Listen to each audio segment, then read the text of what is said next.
Okay. Hello. Okay, welcome to another Sustainability Happy Hour.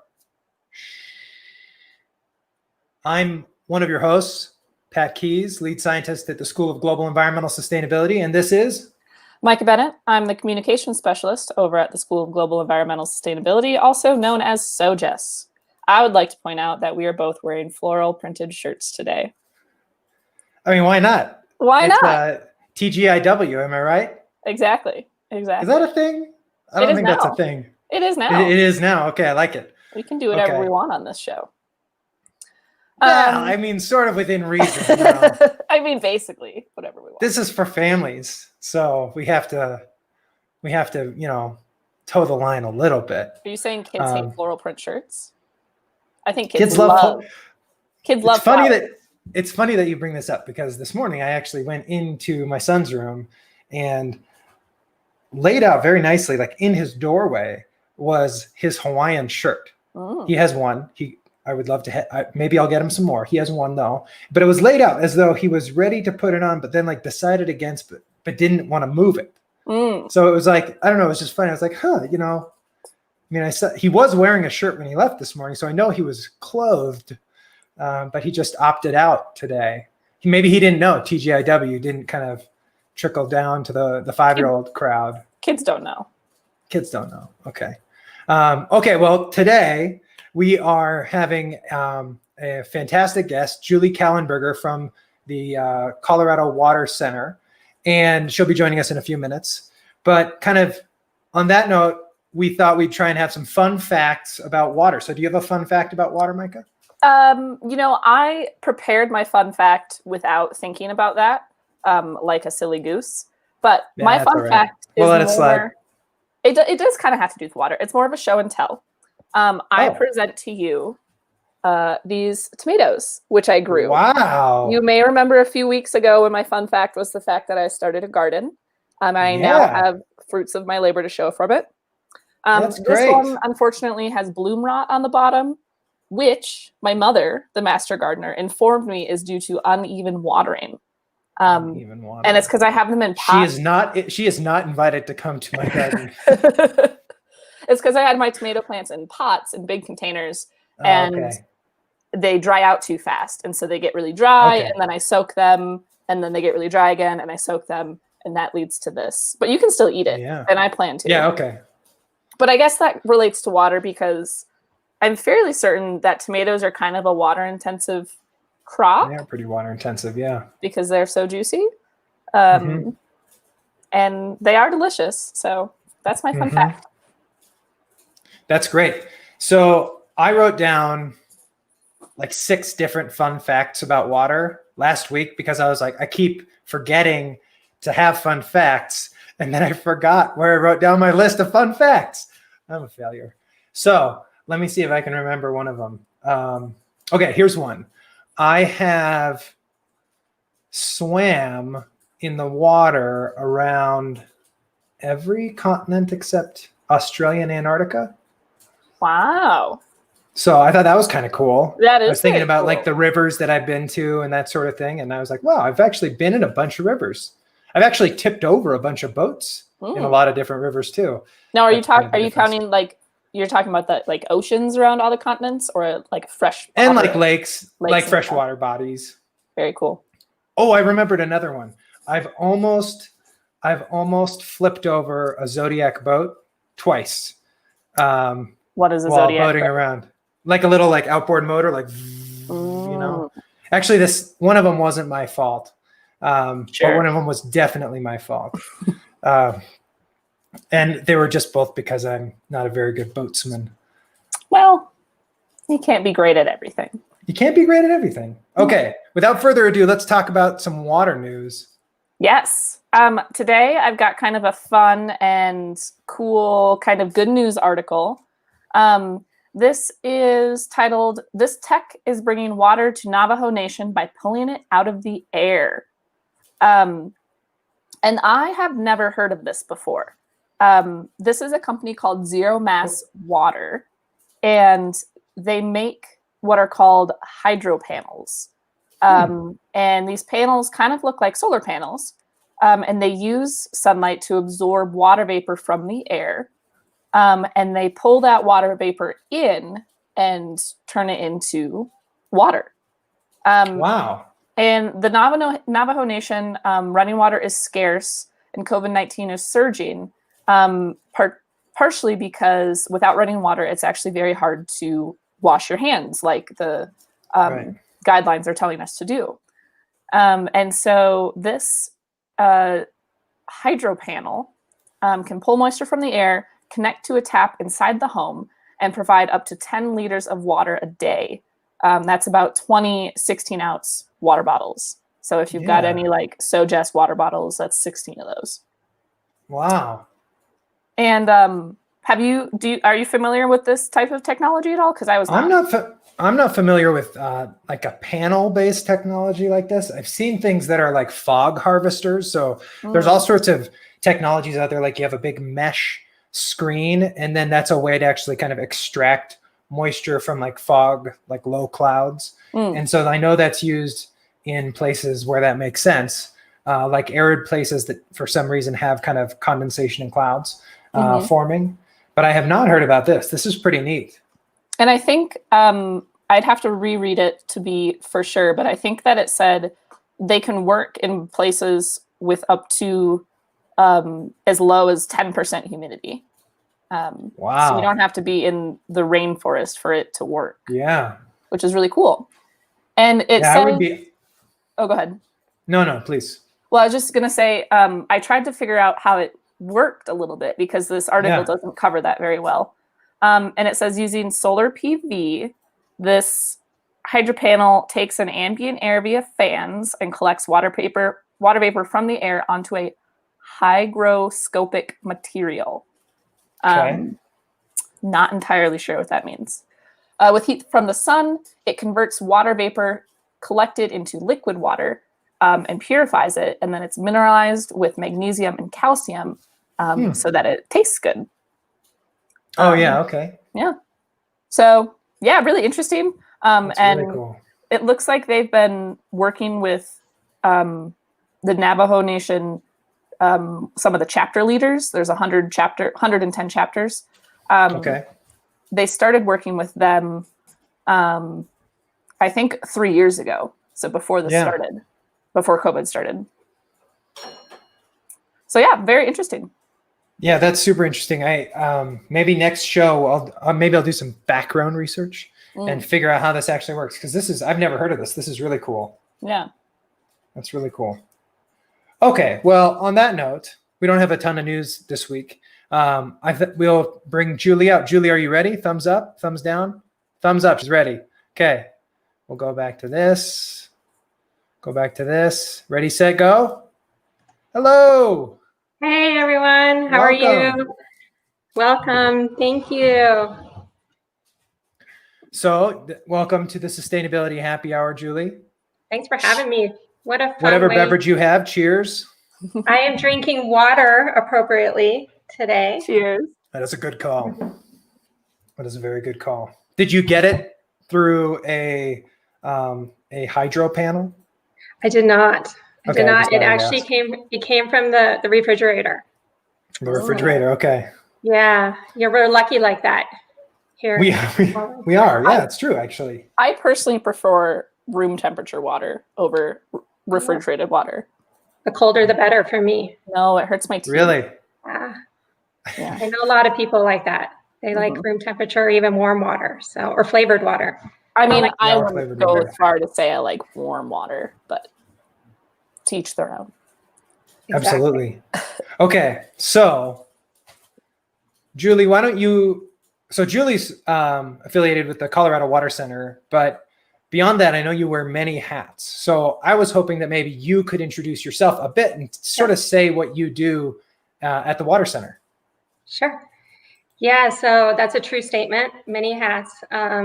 We're a small unit on campus. We are housed in the engineering building. We only have about, maybe 7 full-time employees total. And then in addition to that, we have a lot of student staff and some part-time staff scattered throughout the state.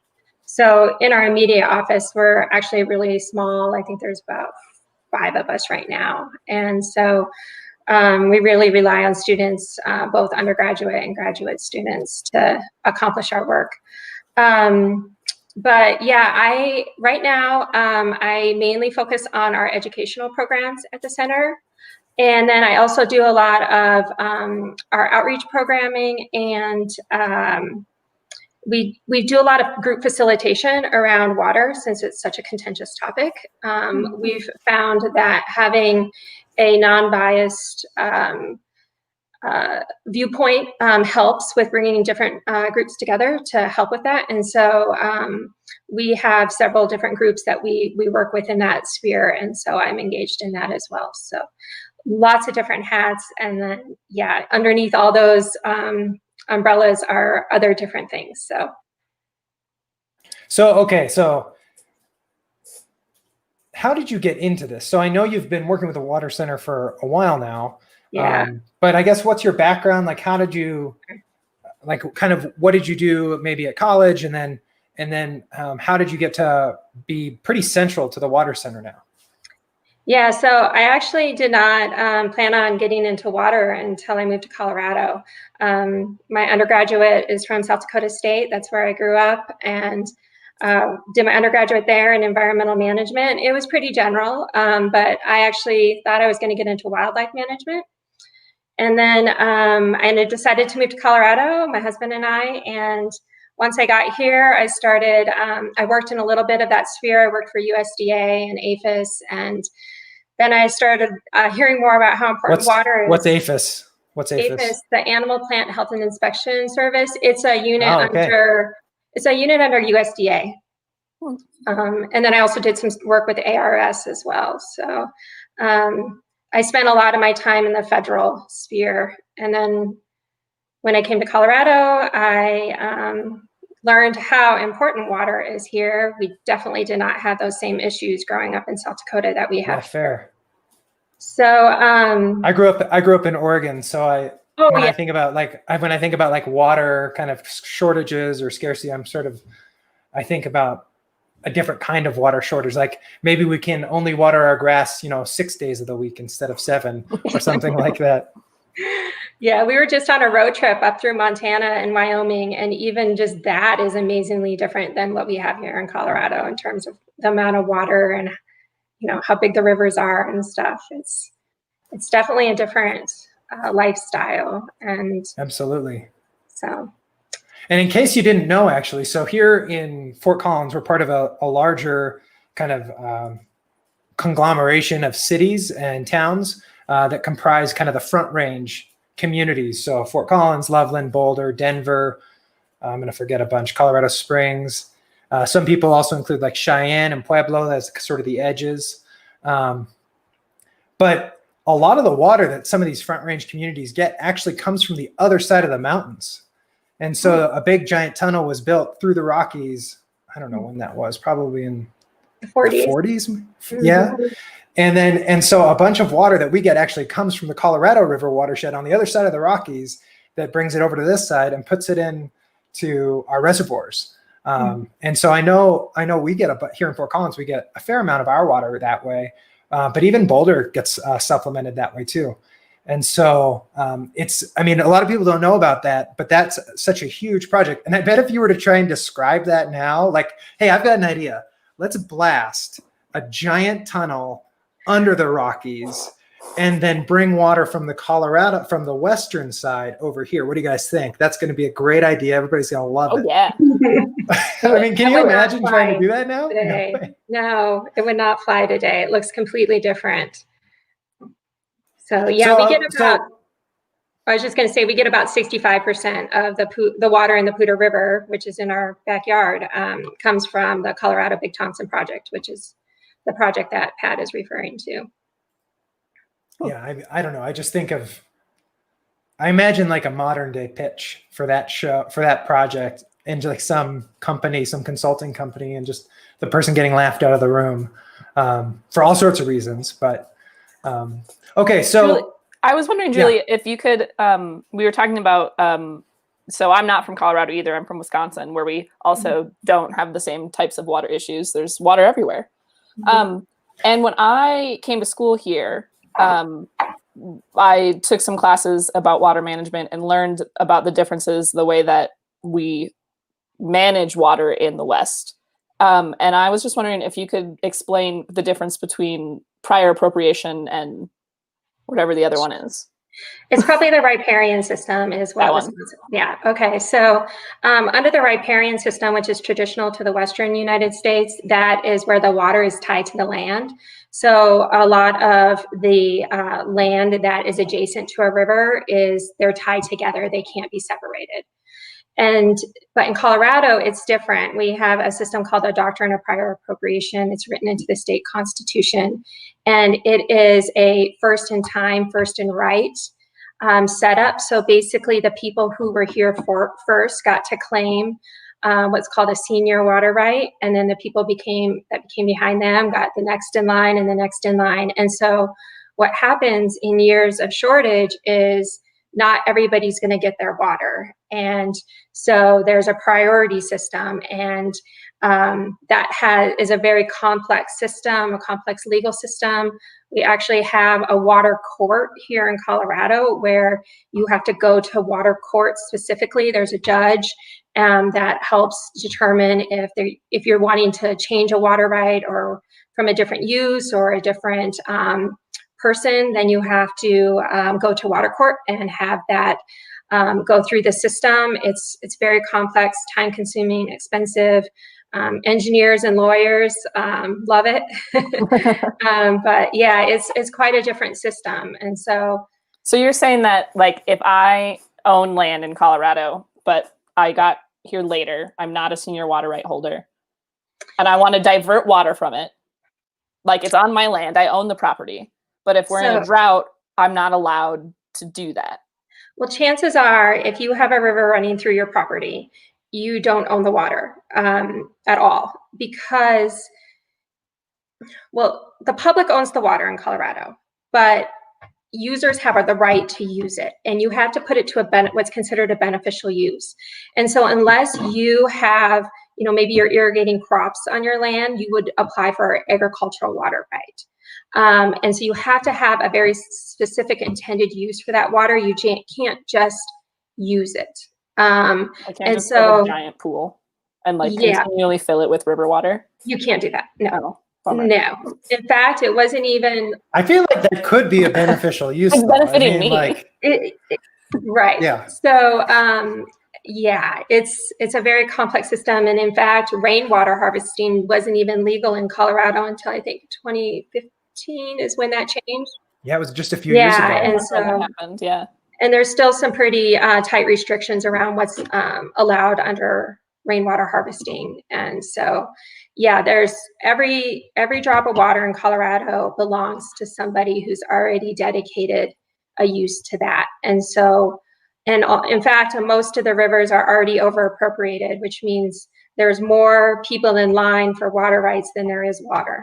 And so, unless it's a very, very wet year, most people are going to have to do something different. A lot of people rely on storage. That's where storage comes into play. And so that seems less than ideal, and that it might cause some conflict.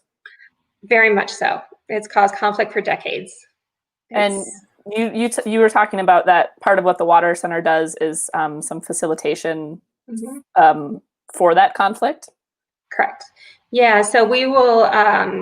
Sometimes people come to us. Sometimes we identify a need, but we'll bring together people who might not agree on certain issues related to a watershed or a water body.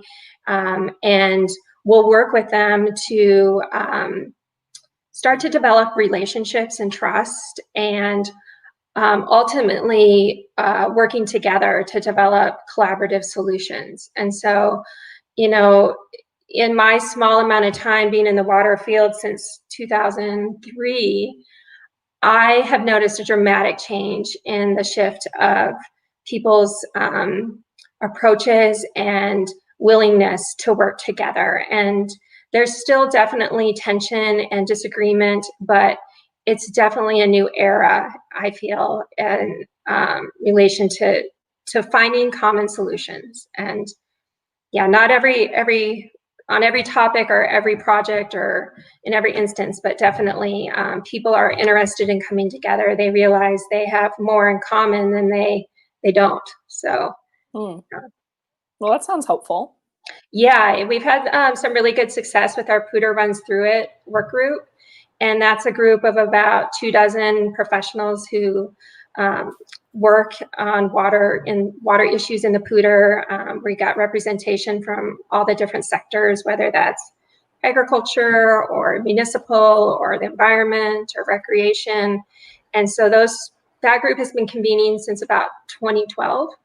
And they have different initiatives that they have come together on to improve the health and the aspect that the Pooter is also a working river. It was, it's not just all about the health of the river. It's also about how can it function as a working river for our needs as a community.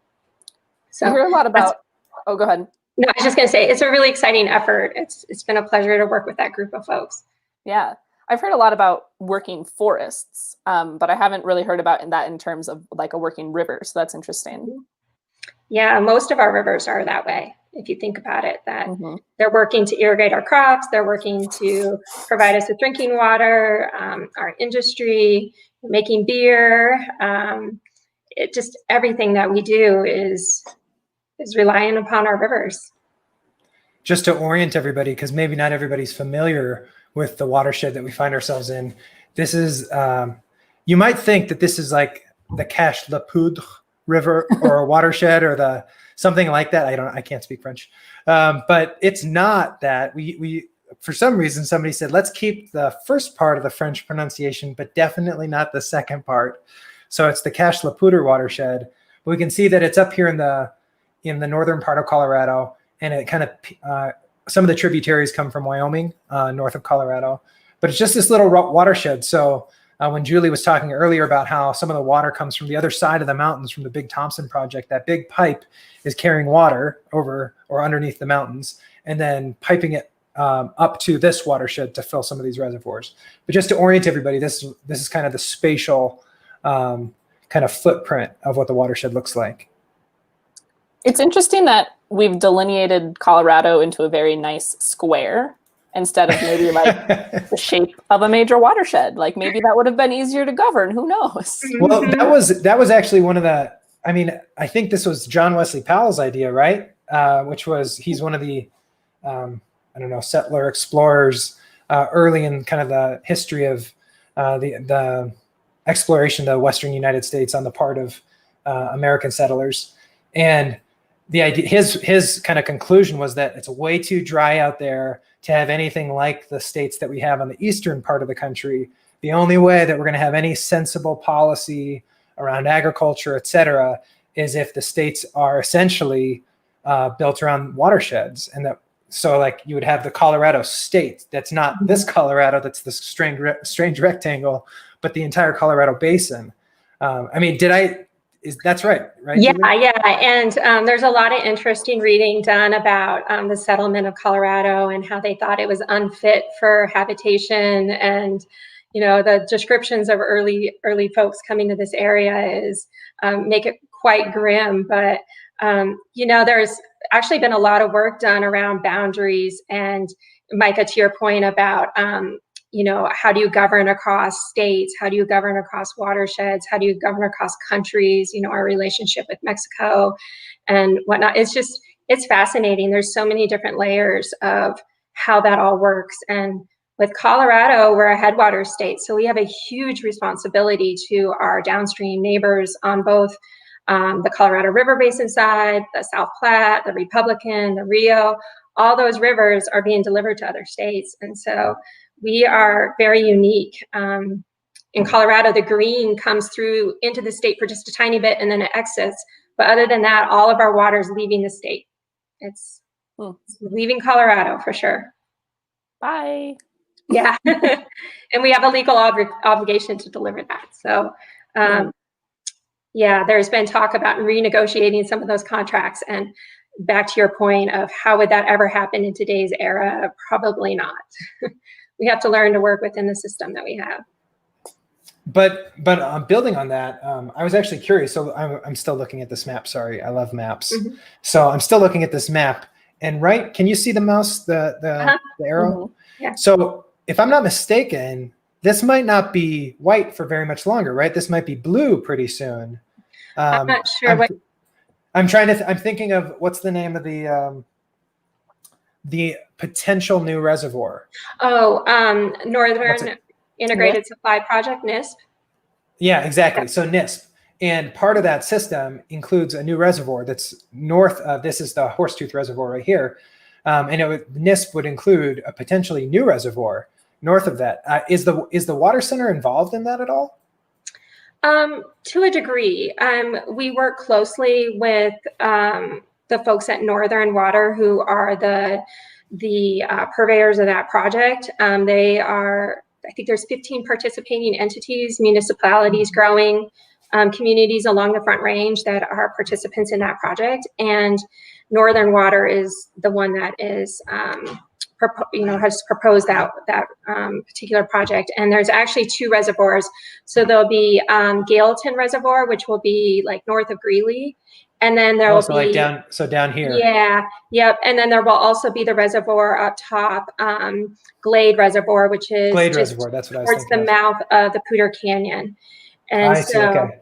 Yeah, so we're involved in the aspects of bringing people together to discuss these issues. And, this is part of some of what PRTI, the Poudre work group that I talked about, discusses. And, of course, we're involved in some of the research and whatnot, CSU in general, but we don't have, we don't take a particular side. We're there to present what's available for research and to bring people together to have the conversations. So that's our role mainly.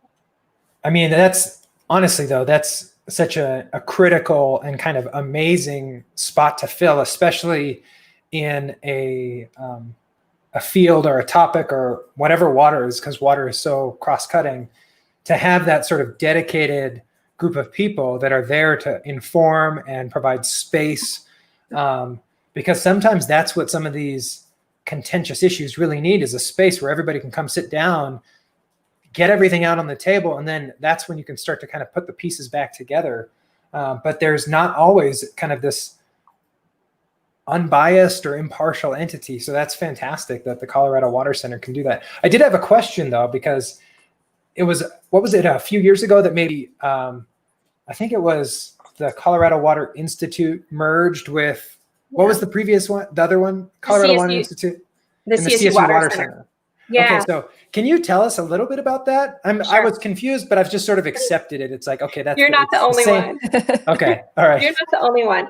Okay, so the way I explain this is, okay, so actually every land-grant university in the US, in each state, 50 plus 4 territories, DC, Guam, Virgin Islands, and Puerto Rico, they all have a water institute of some capacity, and they're housed usually at the land-grant universities.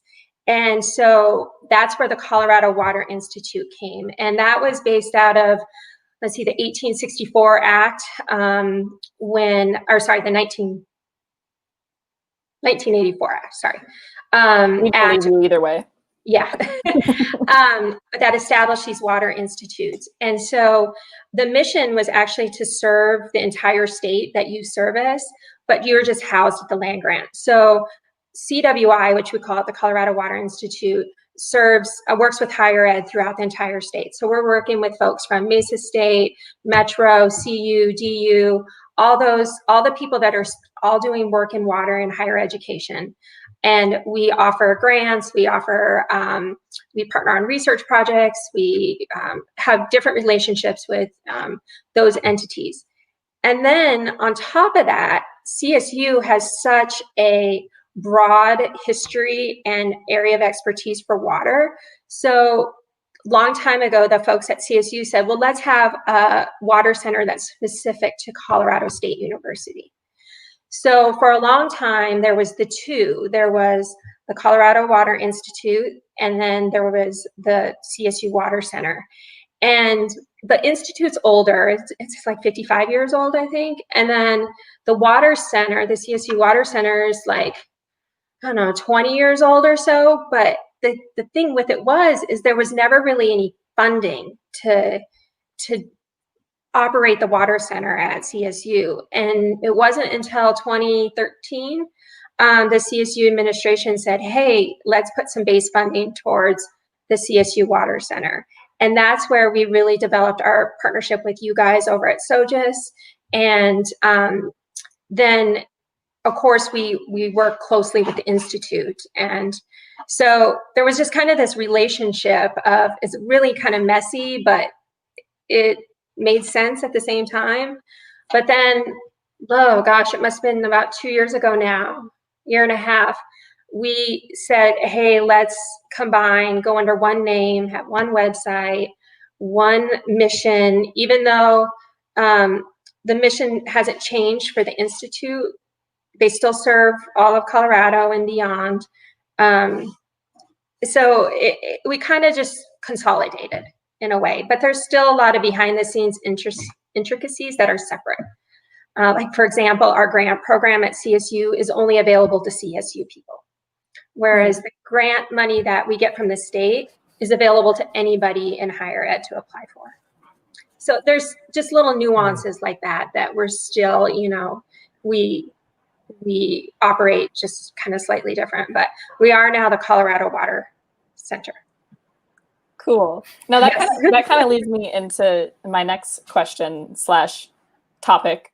So I was a student at CSU, and I took a workshop. It was like a 7-day series. I can't remember what the name of it was, but for essentially water conflict facilitation. It was this small group, and we met, and they bought us dinner, which was really cool. It certainly ensured that everyone showed up. And we would do these like hands-on mock exercises where you took on a role of, I'm a rancher and I'm an environmental activist, and you would like have these mock discussions about how to facilitate conversation around water, like, and about values. And I got this really cool certificate. And so I'm pretty sure that was through either one or both, or your consolidation. Yeah. Was it Mary Lou Smith? Was it? Yes. I think okay. So yes, so that was through the Water Institute. So Mary Lou Smith, she came to the Institute just about a year or so after I did. So she must have came in like 2009 or 10. And that's her background, is facilitation and mediation. And she's very passionate about water. And so she started up a lot of these programs that we still have going today. And that was one of her programs that she ran, and trying to train the next generation of students. And so Mary Lou retired, let's see, we just had our 1-year anniversary of her being fully retired. And so I was afforded the opportunity to take on some of her work. And so that's where the PUTA Runs Through It groups come from, the Water Literate Leaders program that we run. So there's different things that she and our director, Reagan Wascom, started. And they've now become my babies. So it was a cool program. We've looked at reviving that as well. So I found pick your really brain. Valuable. Okay, good. And so I kind of wanted to ask you, I know we've got one question that maybe we'll get to in a second, but I wanted to ask you about water education and educating students, and what are the challenges in that, and why is it important, and how do you go about trying to educate future leaders in water sustainability? Sure, yeah. So as I mentioned before, CSU has got a broad and rich history of education and research and teaching and learning and discovery, all those things related to water. We have over 200 faculty and professional staff, such as you two, that we include in that number, that are engaged in water in some capacity. And so we have, and that spans across all 8 colleges at CSU. I was pulling up some stats earlier because we had just updated it, but we have over, let's see, we have 51 total programs between the graduate and undergraduate level that have some capacity of water built into them. We have 13 academic departments, across CSU that are engaged in water. There's over 185 water-related courses. That includes your new class pack coming up in the fall. 45 centers and organizations, 36 student clubs. I mean, it's just unbelievable how much water expertise and engagement we have at CSU. And so I just wanted to pull this up really quick. Sure. There's also the minor. Yeah. And Yes. and that's kind of a significant opportunity for students to kind of consolidate some of that coursework and opportunity into kind of a single program. Yeah, so I would probably touch on 3 things that are specific to our programs at the center that we offer, and this is one of them. And so this program is it's an undergraduate minor. It's open to all majors, and it basically you're going to take 21 credits and throughout the course of your degree, and you're going to experience what all the different aspects of water. And a lot of students marry this with their major, and some are very much like they might have a very non-traditional water major, like say somebody who in the College of Business or construction design, and then they see the value of water and interdisciplinary education, and so they tack on a minor in addition to their major. And so this program was revived in 2014, I believe, and we've had really good participation from all across the university. And I'll just point out that a new class that is a required course in this minor is GES 120. And for those of you who aren't familiar with the GES program, that's a SoGES program, so we partner with them on this particular course. It is the only freshman level course that's specific to water at CSU. And we saw a need for that, for young students early in their career to have experience, what is water? Why should I care? What's going on in water? Do I want to be an engineer? Do I want to be a liberal arts major and maybe be a journalist and write about water? Do I want to be a science communicator? Do I want to be, the CEO of a huge agribusiness company someday? So it covers quite the gamut in this course, and that's offered every fall. And it's open to every undergraduate there is. But if you're a freshman or a sophomore and you're really curious about water, I would encourage you to look at this class. It's 3-credit class offered every fall. So it's been pretty successful. We're really pleased to be able to offer that with you guys in partnership. And that's water and water sustainability in the Western United States, GES 120. Okay, so we do have. We've got some viewers out there. I think we're now into the hundreds of millions, if I'm not mistaken. And you laughed, Julie. I'm just looking at this ticker go up. It keeps going up. Okay, I'll take you seriously. And so we've just got a handful of questions. Let's take this one. Is groundwater a significant source of water in Colorado? From Randall Barnes. So what's your take on that? Definitely. Yeah, so there's 3 classifications of groundwater. So there's what's called tributary groundwater, and that's water that is tied to the stream. So it's got a direct hydrologic connection to the water in the river. So if the river goes down, then the groundwater will go up and down as that happens. And then we have non-tributary water, which is groundwater that's completely separate from the river system, the surface water system. And a lot of that's around like the Denver Aquifer Basin area, those unconfined aquifers and confined aquifers, sorry. And then the other one is called not non-tributary water. And it gets so confusing. That.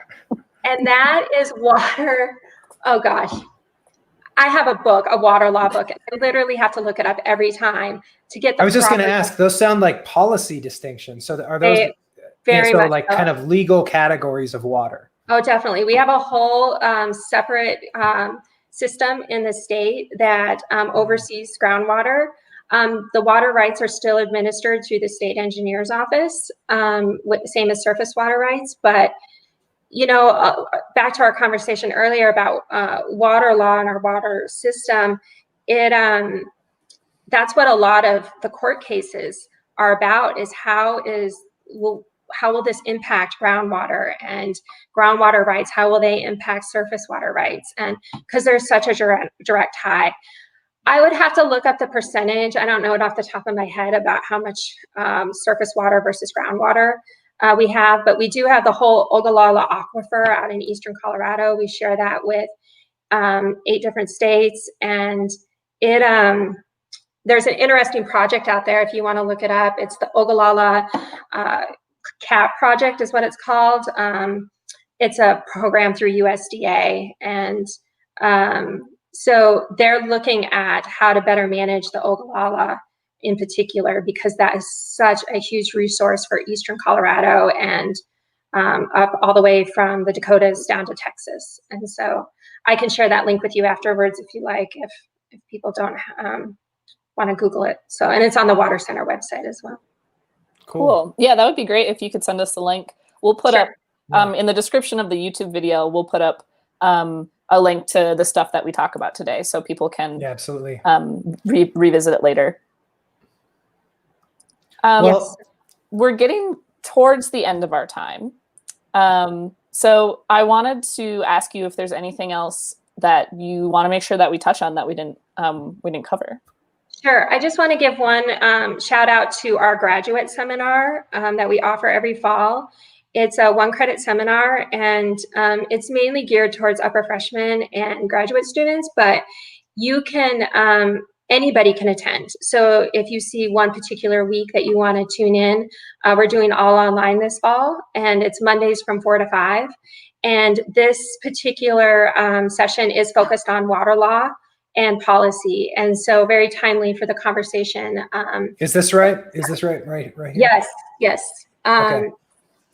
Yep. So this session, each week's a different topic. We're going to cover law and policy related to the environment, to recreation, to agriculture, to climate science, tribal water rights, which is a whole nother set of systems of the tribal reserved water rights, inter and intrastate water law, federal water law. And so Jennifer Gimbel, our policy advisor, she instructs that course. And so if anybody wants to join that or officially enroll, that information is on the website. And like I said, we're going to do that online this semester just because of the COVID situation. So more information would be posted to the website soon. And of course, all of our social media channels will have that as well. So another opportunity to learn and engage. Very cool. Yeah. You might get one of us in the back. Definitely. Everybody's welcome. Definitely. We'd love to have you. Okay. So with that, we should probably start wrapping up. It seems like our questions have dried up about water today. No, that was tortured and forced. Okay, no, but I just want to say prime comedy. Yeah, no. That was TGIW comedy. That's what that was. Okay, so Julie, I just want to say thank you so much for joining us today. It was a treat to have you. Thank you. And really, like we'll post all this stuff on kind of the show notes right below the links after today's show. Because there's a ton of stuff that the Colorado Water Center is doing, and we sort of only scratched the surface today. But I did want to ask my final question that I ask everybody, Julie, is this doesn't have to be related to water, by the way. It can be if you would like.